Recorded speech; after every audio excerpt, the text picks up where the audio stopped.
Hey guys, I'm Lee from Lee Likes Music, the place to share, explore and learn about rock music from Bandcamp. And in today's video we're going to talk about Dent May's previously released album. It is called Warm Blanket, so that's coming up. So before we get into the album review, I want to talk a little bit about the background story of Dent May. So he grew up in Jackson, Mississippi. In one of the interviews that you can search up on YouTube, I'll leave a link to that interview below, he was asked if he ever had any nicknames, and instead of coming up with nicknames he came up with all of these alter egos, all of these fantasy versions of himself, because Dent is a name that obviously rhymes with so many other names as well. So he liked to call himself Brent May, and that is kind of the business version of Dent May. And then you have Trent May, which is a youth director, and then you have Clint May, which is the hooligan or Southern States kind of generic redneck version of him.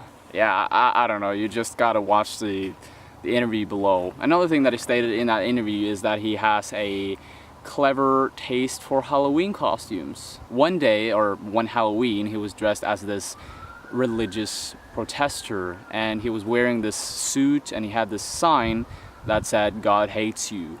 On the other side of the sign it said "Repent or perish," and he basically went around in the streets of Jackson, Mississippi, I guess, and then he just told people, "You're going to hell." And it was like and it's such a fucked up idea, because at the place where he lives, or around the area where he actually did this, there are so many religious protesters, so people can never know if it was actually him, like pretending to be one because it is Halloween, or if it was actually, you know, a real thing. So I don't know, just putting on that role would be kind of hilarious. Now, getting more related here, he was really early on inspired by Serge Gainsbourg and Lee Hazelwood. So he's taken inspiration from these artists and probably other artists as well, and he has created his own music, and he creates a type of music that varies so much in its sound. He creates pop, rock, folk, there's some funk, and that is something that you can actually find in this album right here.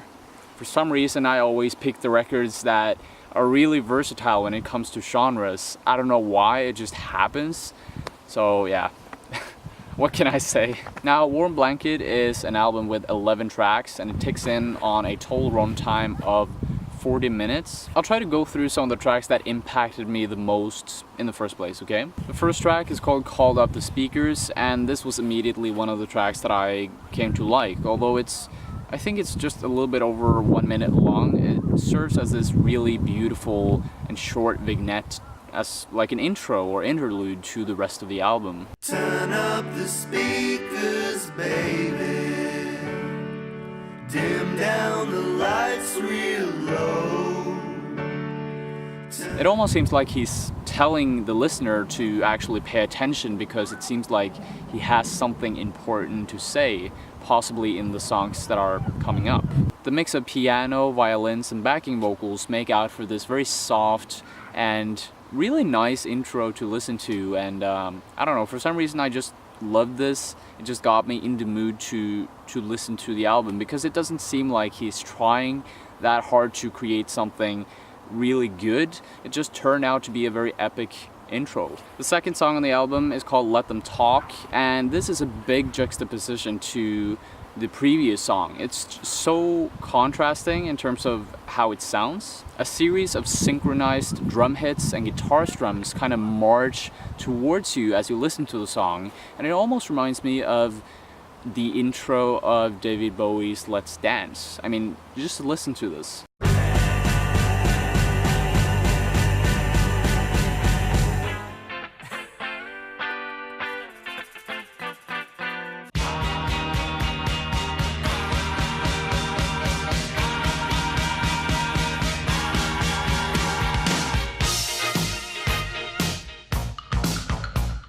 And then later on, when the intro suddenly ends, you're introduced to this soundscape that is kind of like a hybrid between a dance track and a funk track.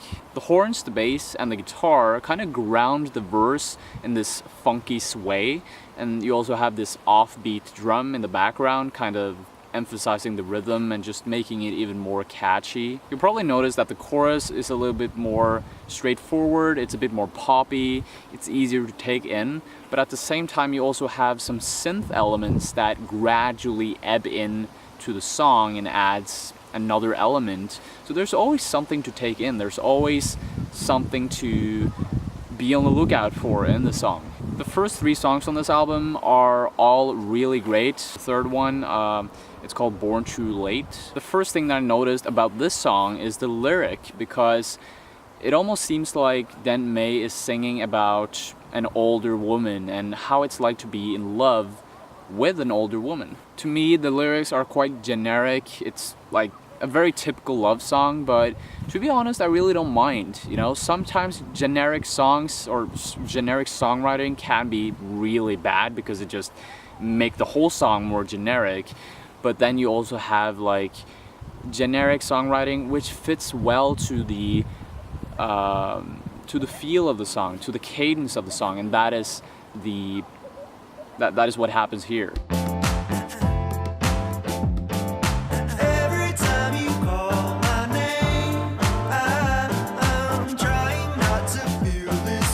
Now, when I compare this track to the previous ones, this is actually not that much funk related. It's more of a pop and dance track.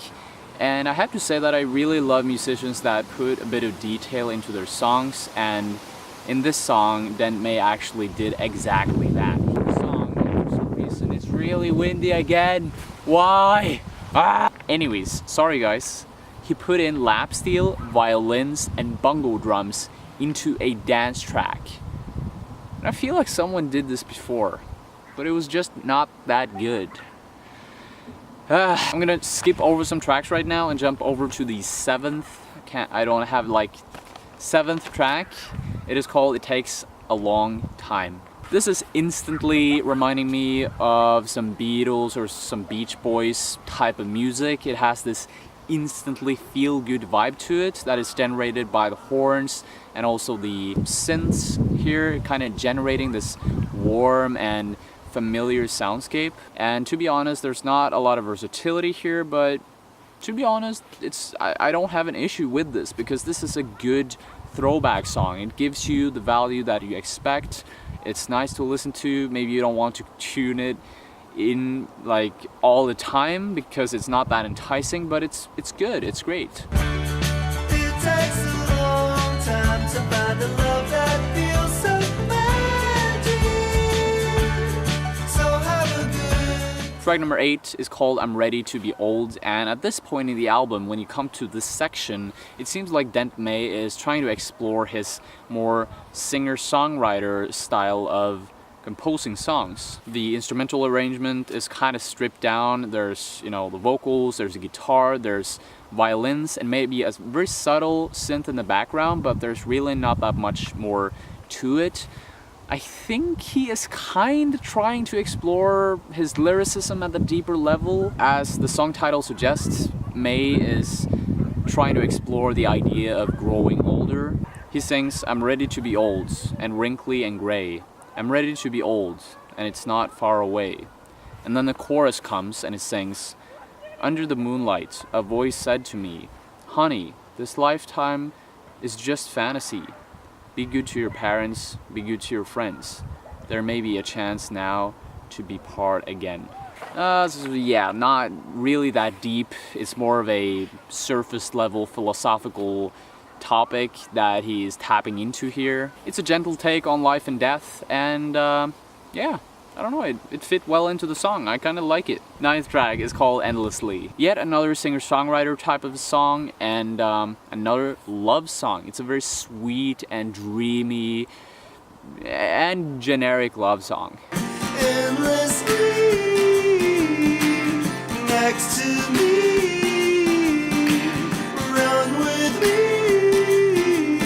It's so generic, it's so simple and like so surface level that it becomes charming. I have no idea how Dent is tapping into this, but you know, there are two types of generic. Generic that is bad and generic that is good. And I don't know if you guys can understand what I'm actually speaking about. I hope that this is a phenomenon that other people can experience through music, but I feel like it's superficial, it's generic, it has been created before, like many people have done it, but for some reason Dent May manages to pull it off. And if any other person would have made this in the type of same style that Dent May did here, I would have a very easy time or I imagine I would have a very easy time stapling it as something that is dull and boring. It's a pop song with some choruses and some verses with a very limmering, soothing and airy type of a mood. Starting to get really dark. This is a problem with filming outside, you know? The sun was there and now it's there. Fucked up. Now to the songs that I didn't like, just to talk a little bit about them. Yazoo is a very waltzy song. I feel like it's a bit of a filler song because, I don't know, it feels kind of samey. There's literally no variation in the song at all. Cornerpiece is the next track and it opens up with the same key as Yazoo, which is not a good idea. It kind of just reminds me of the previous song, Yazoo, which was not good at all. It sounds a bit noisy to me. There's some weirdly mixed elements here and I don't know where Dent wanted to go with it, really. Do I Cross Your Mind is a Beach Boy-ish song, but it's just so slow.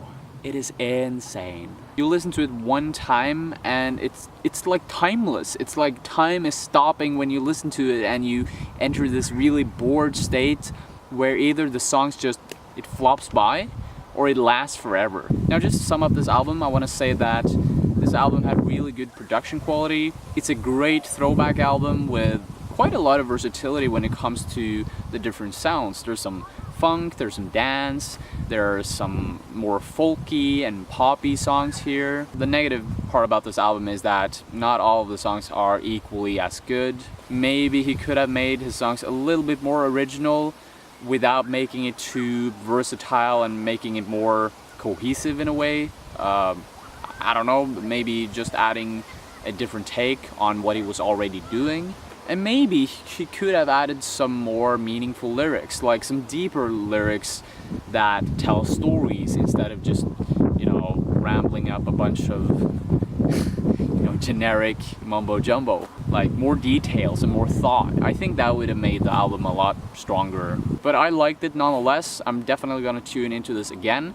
So I'm gonna give it a 7 out of 10. Thank you so much for watching, guys. If you like to share, explore, and learn about rock music from Bandcamp, then I highly suggest you click the red subscribe button below.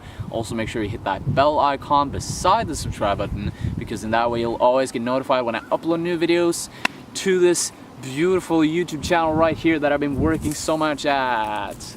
And we need some... oh my god. What the fuck? Thank you so much for watching. Hope to talk to you later. Bye.